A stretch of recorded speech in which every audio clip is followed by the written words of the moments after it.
నవరాత్రులలో రెండవ రోజు రూపం బ్రహ్మచారిణి.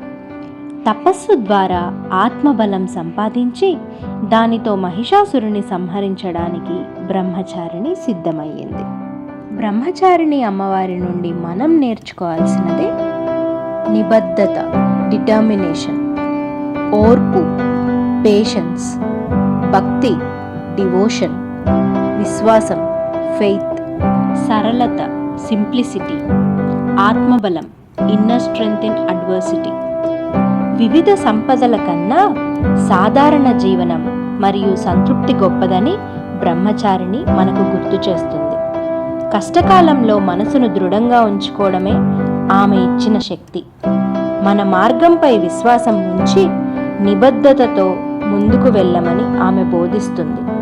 కష్టాలను ఓర్పుతో ఎదుర్కోవడం, లక్ష్యం వైపు క్రమశిక్షణతో ముందుకు సాగడం బ్రహ్మచారిణి అమ్మవారి నుండి నేర్చుకోవాల్సిన గుణం. ధ్యానం ద్వారా సరైన ప్రణాళికతో ఎలాంటి పరిస్థితులనైనా ఎదుర్కోవచ్చు అని అమ్మవారు నేర్పిస్తుంది. ఓం దేవి బ్రహ్మచారిణ్యై నమః.